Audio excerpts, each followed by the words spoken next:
पटवार सिलेबस से हम आज कोशिका के बारे में पढ़ते हैं कि भाई कोशिका जीवों की शरीर की आधारभूत क्रियात्मक तथा संरचनात्मक इकाई है। सर्वप्रथम कोशिका की जो खोज थी वो रोबोट हुक ने की थी। और सर्वप्रथम जीवित कोशिका की खोज एंटोनी बोन ल्यूवेनहोक ने की थी। और बात करें कोशिका के सिद्धांत की, तो कोशिका के सिद्धांत स्लाइडेन व स्वान ने किया था। स्लाइडेन और स्वान ने की थी। और इसके अंतर्गत यह कहा जाता है कि सभी जीवों का शरीर कोशिकाओं से मिलकर बना होता है तथा शरीर की मरम्मत जैसी रासायनिक क्रियाएं कोशिका को संपन्न होती है। और कोशिका का सिद्धांत के अपवाद में वायरस और प्रोन और वायराइड ये सारे आते हैं इनके अपवाद में। अब बात करें कोशिका सिद्धांत का रूपांतरण, तो कोशिका सिद्धांत का रूपांतरण रूडोल्फ विर्चो नामक वैज्ञानिक ने कोशिका सिद्धांत का रूपांतरण दिया। इन्होंने एक जर्मनी शब्द ओमिनी सेलुला दिया। इसका अर्थ है कि नई कोशिकाओं का निर्माण पुरानी कोशिका के विभाजन से ही होता है। और फिर सबसे बड़ी कोशिका शुतुरमुर्ग के अंडे की है। और सबसे लंबी कोशिका न्यूरॉन तंत्रिका कोशिकाओं कहते हैं। सबसे छोटी कोशिका को माइक्रोप्लाज्मा पीपीएलओ कहते हैं, जिसको प्लूरो भी कहते हैं। और निमोनिया लाइक ऑर्गेनिज्म, इसका full form pleuro pneumonia like organism. बात करें पीपीएलओ, तो पीएलओ को एकमात्र कोशिका है जो श्वसन के जीवित रह सकती है, मतलब बिना श्वास के ही जीवित रह सकती है। सॉरी, पीपीएलओ जो बिना श्वास के ही जीवित रह सकती है उपयोग कोशिका। फिर बात करें, यह अपने रंग रूप तथा आकार में परिवर्तन कर लेते हैं, इसलिए इसे पादप जगत का जोकर कहा जाता है। मानव शरीर की सबसे छोटी कोशिका शुक्राणु है। और मानव शरीर की सबसे बड़ी कोशिका अंडाणु है। अंडाणु और शुक्राणु, छोटा शुक्राणु है और बड़ा अंडाणु। और उत्पत्ति के आधार पर कोशिका के दो प्रकार होते हैं, प्रोकैरियोटिक और यूकैरियोटिक। प्रोकैरियोटिक उसे आदिम कोशिका कहा जाता है। इसके केंद्रक के ऊपर केंद्रक झिल्ली नहीं पाई जाती है, इसी कारण इसका आनुवंशिक पदार्थ कोशिकाओं में बिखरा रहता है। इनमें दोहरी झिल्ली युक्त कोशिकाएं नहीं पाई जाती हैं। ये प्रोकैरियोटिक में 70 प्रकार का राइबोसोम पाया जाता है। इनमें ऊर्जा मेसोसोम कोशिका से प्राप्त होता है। इनमें गति के लिए सीलिया तथा फ्लैजिता पाए जाते हैं, जिसे माइक्रोप्लाज्मा क्लेमाइडोमोनास। ओके, फिर बात करें यूकैरियोटिक इससे अग्रिम कोशिका कहा जाता है। इसके केंद्रक के ऊपर केंद्रक झिल्ली पाई जाती है, इसके केंद्रक के ऊपर केंद्रक झिल्ली पाई जाती है, इसलिए इसका आनुवंशिक पदार्थ कोशिका में सुव्यवस्थित रहता है। इसमें दोहरे झिल्ली युक्त कोशिकांग पाए जाते हैं, जो आरसीएस प्रकार राइबोसोम पाया जाता है। इसमें ऊर्जा माइटोकॉन्ड्रिया कोशिकांग से प्राप्त होता है। और इनमें सिलिया या फ्लैजिला नहीं पाया जाता, सिलिया फ्लैजिमा नहीं पाया जाता है। उदाहरण के लिए ऊपर कोशिका, तंत्रिका कोशिका, रक्त कोशिका, ये सब इसके उदाहरण है। और अब बात करें, राइबोसोम एकमात्र ऐसी कोशिकांग है जो प्रोकैरियोटिक कोशिका और यूकैरियोटिक कोशिका दोनों में पाया जाता है। कौन? राइबोसोम। और अब बात करें, कोशिका के दो भागों में विभक्त किया जा सकता है। पहला तो है झिल्लियां, दूसरा है जीव द्रव्य। झिल्लियां और जीव द्रव्य जो होता है ना, जीव द्रव्य में कोशिका द्रव्य तथा केंद्रक पाया जाता है और कोशिका द्रव्य में कोशिकांग पाए जाते हैं। और बात करें, कोशिकांग 3 प्रकार के होते हैं, एक झिल्ली युक्त, द्विझिल्ली युक्त और झिल्ली रहित। ओके, और केंद्रक में केंद्रिका तथा केंद्रक द्रव्य पाया जाता है। और झिल्लियां में कोशिका भित्ति, जिसे सेल वॉल कहते हैं, तथा प्लाज्मा झिल्ली पाई जाती हैं। फिर बात करें झिल्लियां क्या होती है? कोशिका भित्ति जो बैक्टीरिया, कवक, शैवाल तथा पादपों कोशिकाओं में कोशिका भित्ति पाई जाती है, उसे हम झिल्ली कहते हैं। कोशिका भित्ति कहते हैं। और फिर इसके जंतु कोशिकाओं में कोशिका भित्ति अनुपस्थित होती है, जंतु कोशिकाओं में नहीं होती है। और बात करें जीवाणु की, तो जीवाणु के अंदर बैक्टीरिया जीवाणु को कोशिका भित्ति प्लेटो ग्लाइकेन नामक पदार्थ से बनती है। पेटाइडो ग्लाइकेन नामक पदार्थ से बनती है।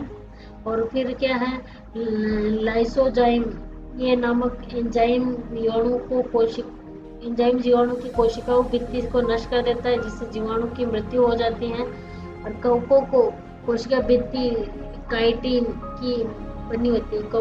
कवकों की जो कोशिका भित्ति होती है वो काइटिन की बनी होती है।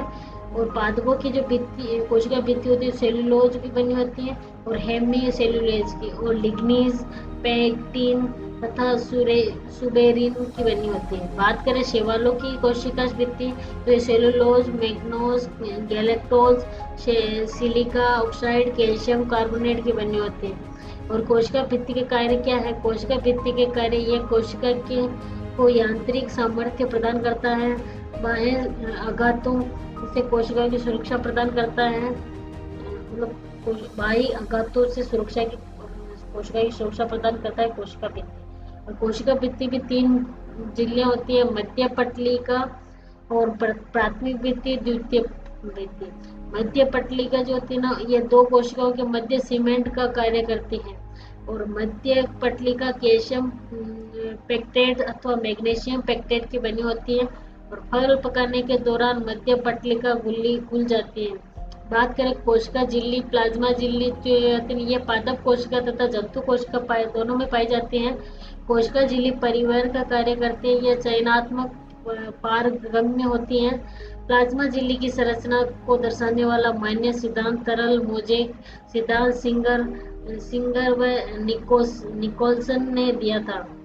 इस सिद्धांत के अनुसार कोशिका झिल्ली प्रोटीन, वसा तथा ग्लूकोज से बनी होती है। बात करें कोशिकांग की, तो सेल ऑर्गन क्या होते हैं? दोहरी झिल्ली युक्त कोशिकांग माइटोकॉन्ड्रिया, प्लास्टिक एंड केंद्रक होते हैं। एक झिल्ली युक्त कोशिकांग राजधानी लाइसोसोम के होते हैं। और जब बात करें झिल्ली रहित कोशिकांग की, तो ये तारा केंद्र राइबोसोम को केंद्रिका होती है।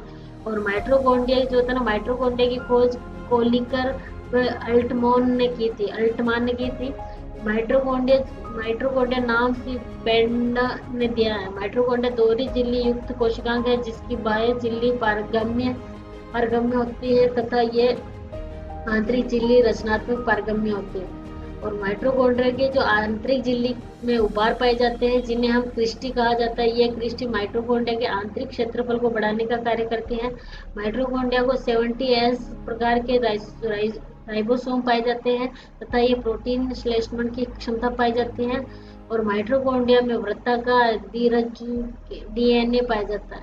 तो माइटोकॉन्ड्रिया में अर्ध स्वायत्त कोशिकाएं कहा जाता है। और माइटोकॉन्ड्रिया के आंतरिक झिल्ली पर F0 F1 कण पाए जाते हैं, जिसे हम ऑक्सीसोम कहा जाता है। और जब बात करें ऑक्सीसोम माइटोकॉन्ड्रिया की क्रियात्मक तथा संरचनात्मक इकाई कहलाती है। माइटोकॉन्ड्रिया ATP के रूप में ऊर्जा देने का कार्य करता है, इसलिए इसे कोशिका की शक्ति गृह कहा जाता है। और ये वायवीय श्वसन की प्रक्रिया माइटोकॉन्ड्रिया के मैट्रिक्स भाग में होती है।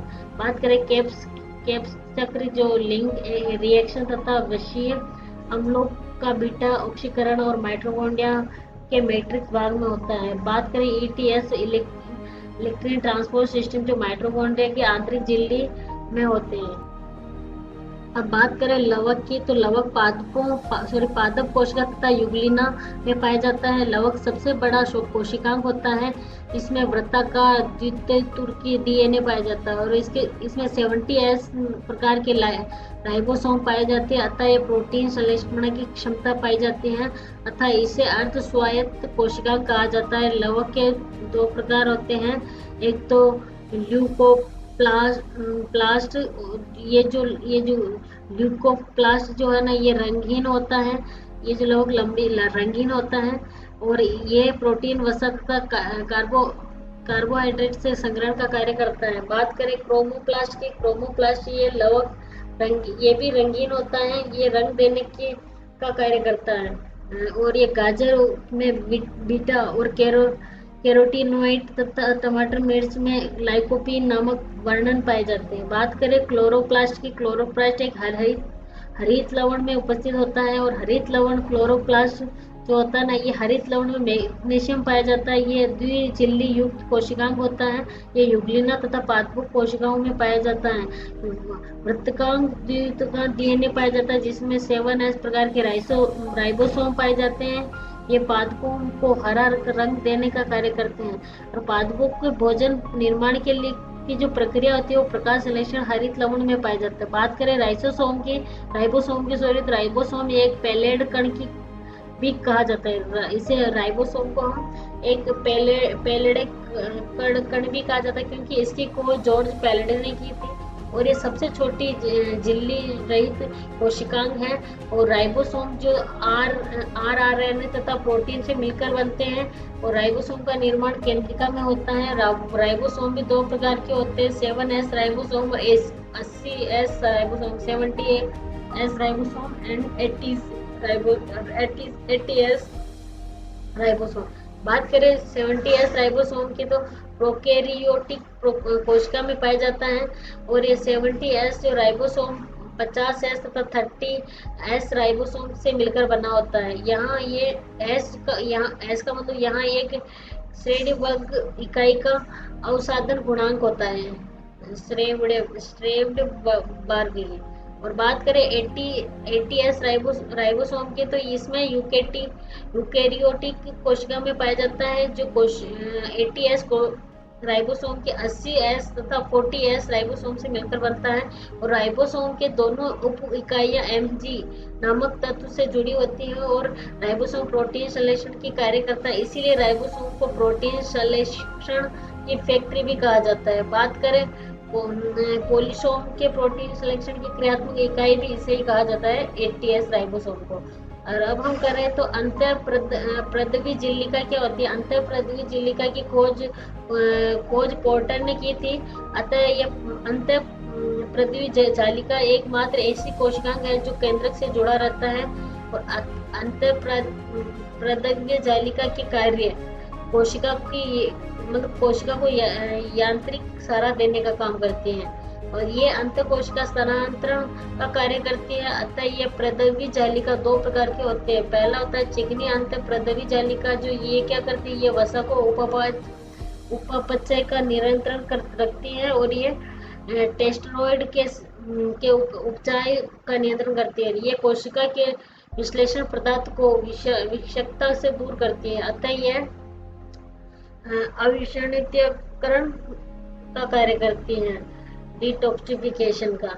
और अब बात करें खुरदरी, तो अंतःप्रद्रवी एक तो चिकनी अंतःप्रद्रवी जालिका थी, अब दूसरी क्या है, खुरदरी अंतःप्रद्रवी जालिका है। खुरदरी थी, ये केंद्रक झिल्ली से जुड़ी होती है। ये केंद्रक झिल्ली का श्लेषण करती है, और प्रोटीन स्त्रवण तथा प्रोटीन श्लेषण का कार्य भी यही करती है। और बात करें ग्लोजिकाय, तो ग्लोजिकाय जो होती है ना, की खोज ये कैमिलो कोजी नामक वैज्ञानिक ने की थी। और ये ग्लोजिकाय का जो पिलियोमार्फिक कोशिका बहु आकारिक कोशिका कहा जाता है। मतलब ग्लोजिकाय को हम पिलियोमार्फिक या कोशिका या फिर बहुआकारिक कोशिका कहते हैं, क्योंकि ये सिस्टर्नी वेसिकल तथा ट्यूबियल से निर्मित होते हैं। और ग्लोजिकाय में सिस तथा ट्रांस नामक सरसात्व पाई जाती है। इसमें गुणवत्ता पाई जाती है। ये प्रोटीन, वसा तथा कार्बोहाइड्रेट्स के लिए रास्ता तैयार करता है, इसलिए इसे हम ट्रैफिक हवलदार के नाम से भी जाना जाता है, इसे ग्लोजिकाय को। और अब बात करें ग्लोजिकाय के मुख्य कार्य क्या है। इनका प्रमुख कार्य स्त्रवण का है, और ये प्रोटीन को बांधे रखने की कार्य करती है। और ये एक्रोसोम का निर्माण ग्लोजिकाय से होता है, और लाइसोसोम का निर्माण भी ग्लोजिकाय से ही होता है। और कोशिकाएं भित्ति के लिए आवश्यक कार्बोहाइड्रेट तथा संचय करती हैं, और पादप कोशिका में कोशिका द्रव्य के विभाजन के दौरान कोशिका पट्टी का निर्माण करती हैं। अब बात करें लाइसोसोम की, तो लाइसोसोम की खोज डी ड्यूवे ने की थी। और ये लाइसोसोम का निर्माण ग्लोजिकाय से होता है। इसमें 80 से अधिक जल अपघटनीय एंजाइम पाए जाते हैं, जो कि अम्लीय माध्यम पर कार्य करते हैं, जिनका पीएच मान 5 होता है। और फिर जल अपघटनीय एंजाइम अंतःकोश का पाचन में सहायक होते हैं। और सर्वाधिक जल अपघटनीय एंजाइम कोश लाइसोसोम में पाए जाते हैं। और बात करें सर्वाधिक एंजाइम माइटोकॉन्ड्रिया में भी पाए जाते हैं। एंजाइम सबसे ज्यादा माइटोकॉन्ड्रिया में पाए जाते हैं। सर्वाधिक ऑक्सीजन एंजाइम माइटोकॉन्ड्रिया में पाए जाते हैं। और लाइसोसोम का प्रमुख कार्य भक्षण करना है। इसी कारण न्यूक्लियोफिल और मोनोसाइट्स में लाइसोसोम की संख्या सबसे ज्यादा होती है। और लाइसोसोम की बहुआकारिकीय कोशिकाएं कहा जाता है, क्योंकि ये अपने आकार को बदलने की क्षमता रखती हैं। और लाइसोसोम अपनी आत्मघाती शैली आत्मघाती थैली कहा जाता है। और बात करें रिक्तिका, रिक्तिका क्या होती है? रिक्तिका जो बाह्य झिल्ली को टोनोप्लास्ट कहा जाता है। जो मतलब रिक्तिका की जो बाह्य झिल्ली होती है उसको हम टोनोप्लास्ट कहते हैं। और रिक्तिका के जल उत्सर्जन पदार्थ तथा जल में घुलनशील अप्रकाशलेशनी और वर्णिक एंथ्रोसाइनिन एंथ्रोसाइनिन पाया जाता है। और रिक्तिका का जो प्रमुख कार्य है जल संग्रहण करना है। पादप कोशिकाओं की रिक्तिका बड़ी होती है, परंतु जंतु कोशिका की रिक्तिका बहुत छोटी होती है। रिक्तिका 3 प्रकार की होती है: खाद्य रिक्तिका, संकुचनशील रिक्तिका और गैर रिक्तिका। बात करें खाद्य रिक्तिका, तो ये भोजन को संचय का कार्य करती है। उदाहरण अभिमा में आता है। अभिमा जो होता है वो खाद्य रिक्तिका और रिक्तिका होती है। और बात करें संकुचनशील रिक्तिका, तो ये परासरणीय क्रियाओं का नियमन करती हैं।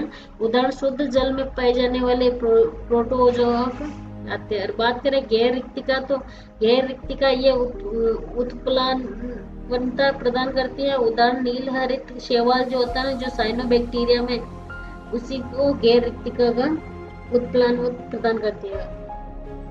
और अब करें केंद्र की खोज रॉबर्ट ब्राउन ने की थी। और केंद्र के अनुवांशिक पदार्थ डीएनए अथवा आरएनए पाए जाते हैं। और जंतुओं में अनुवांशिक पदार्थ डीएनए पाए जाते हैं, जबकि पादपों में अनुवांशिक पदार्थ आरएनए पाए जाते हैं। जंतु कोशिका के केंद्रक मध्य में होता है तथा पादप कोशिका के केंद्र परिधि में होता है। बात की जाए केंद्रक द्रव्य की, तो केंद्रक द्रव्य में क्रोमोटिन के रेशे पाए जाते हैं। ये क्रोमोटिन के रेशे डीएनए, आरएनए, हिस्टोन, गैर हिस्टोन और प्रोटीन से निर्मित होते हैं। विभाजन के दौरान क्रोमोटिन से रेशे संघनित होकर गुणसूत्रों के रूप ले लेते हैं। और बात करें गुणसूत्रों की, तो गुणसूत्रों की खोज स्टार्स बर्गर ने की थी। और इसने गुणसूत्र का नामकरण वेल्डियर ने की थी। और ये गुणसूत्र 4 सिस्टर क्रोमोटिन पाए जाते हैं। 4 सिस्टर क्रोमोटिन पाए जाते हैं। सिस्टर क्रोमोटिन आपस में सेंट्रीमियर के द्वारा जुड़ी होती हैं। और फिर गुणसूत्रों के विभाजन के दौरान सेंट्रीमियर का जो विघटन होता है ये गुणसूत्र पृथक हो जाता है। और बात करें गुणसूत्रों की अंतिम भुजाओं को हम टीलोमियर कहा जाता है तथा टीलोमियर की लंबाई कम होना बुढ़ापे के लक्षण है। सेंटीमीटर के ऊपर 2 प्रोटीन वलय पाए जाते हैं, जिसे हम काइनोटोकर कहते हैं काइनोटोकर। और इनके जो मानव में जो 23 जो होते हैं ना, वो जोड़ी गुणसूत्र की पाई जाती है। अर्थात 46 23 प्लस 23 इक्वल टू 46 गुणसूत्र हो जाते हैं। बात करें और 22 जोड़ी अलिंग गुणसूत्र होते हैं, जिसमें एक जोड़ी लिंग गुणसूत्र पाई जाती है। तो स्त्रियों में 44 प्लस XX गुणसूत्र पाए जाते हैं। बात करें पुरुषों में तो 44 प्लस XY गुणसूत्र पाए जाते हैं। और एक दंपति में लड़के तथा लड़की होने की संभावना 50% होती है। और बात करें माता में X गुणसूत्र तथा पिता में X गुणसूत्र से संतान होने वाली लड़की होती है, जबकि पिता के Y गुणसूत्र और माता के X गुणसूत्र से लड़का आता है। और बात करें केंद्रिका की जो खोज फोर्टाना ने की थी, ये झिल्ली रहित कोशिकांग है। इसमें केंद्रिका में आरएनए का श्लेषण होता है, जबकि राइबोसोम का निर्माण आरएनए करता है तथा राइबोसोम का निर्माण भी केंद्रिका में होता है। और केंद्रिका में राइबोसोम की फैक्ट्री कहा जाता है। बात करें पादपों और जंतु के दोनों का डिफरेंस करें तो पादप कोशिकाओं को कोशिका भित्ति पाई जाती है, जबकि जंतु कोशिका में कोशिका भित्ति नहीं पाई जाती है। पादप कोशिकाओं में केंद्रक परिधि की तरफ पाया जाता है, जो केंद्रक होता है परिधि की तरफ पाया जाता है, जबकि बात करें जंतु कोशिकाओं में तो केंद्रक मध्य में पाया जाता है। और पादप कोशिका की रस धनिया बड़ी होती है, जबकि जंतु कोशिका की रस की धनिया छोटी होती है। पादप कोशिकाओं में हरित लवण पाए जाते हैं, जबकि जंतु कोशिकाओं में हरित लवण नहीं पाए जाते। और पादप कोशिका में लाइसोसोम पाया जाता है, जबकि जंतु कोशिका में लाइसोसोम नहीं पाया जाता है।